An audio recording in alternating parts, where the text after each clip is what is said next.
വിദേശ മദ്യ ചില്ലറ വിൽപ്പനശാലകളിലെ ജനപ്രിയ ഇനമാണ് ജവാൻ. 1 ലിറ്റർ മദ്യത്തിന്റെ വില 380 രൂപ. എന്നാൽ കൊപ്പത്തെ ഔട്ട്ലെറ്റിൽ ഈ തുകയ്ക്കുള്ള ബില്ല് നൽകിയ ശേഷം നടത്തിപ്പുകാർ 420 രൂപ വീതം ഈടാക്കിയാണ് മദ്യം നൽകുന്നത്. അമിതവില ഈടാക്കുന്നുവെന്ന ആക്ഷേപം ഉയർന്ന സാഹചര്യത്തിൽ പരാതിക്കാരനെയും കൂട്ടി ഞങ്ങൾ ഔട്ട്ലെറ്റിൽ നേരിട്ട് പോയി മദ്യം വാങ്ങുകയും ദൃശ്യങ്ങൾ പകർത്തുകയുമായിരുന്നു. കൗണ്ടറിനരികെ എത്തിയ യുവാവ് 500 രൂപ നൽകി ജവാൻ ബ്രാൻഡ് മദ്യം ആവശ്യപ്പെട്ടു. 380 രൂപയുടെ ബില്ല് നൽകിയ ജീവനക്കാരൻ തിരികെ നൽകിയത് 80 രൂപ മാത്രം.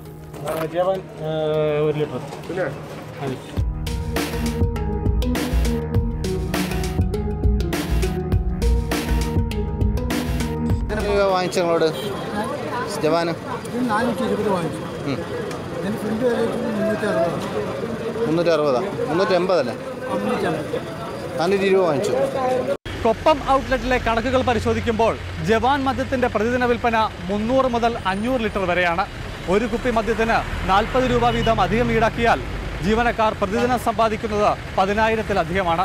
അതേസമയം മാതൃഭൂമി ന്യൂസ് വാർത്തയെ തുടർന്ന് കൊപ്പം ഔട്ട്ലെറ്റിലെ 2 ജീവനക്കാരെ കോർപ്പറേഷൻ MD H വെങ്കടേശിന്റെ നിർദ്ദേശത്തെ തുടർന്ന് സസ്പെൻഡ് ചെയ്തു. ക്ലർക്ക് ദിനേശ്, ഹെൽപ്പർ വിജയകുമാർ എന്നിവർക്കെതിരെയാണ് നടപടി. ക്യാമറമാൻ മനോജ് പുതുപ്പാടിക്കൊപ്പം CK അഭിലാൽ, മാതൃഭൂമി ന്യൂസ്, പാലക്കാട്.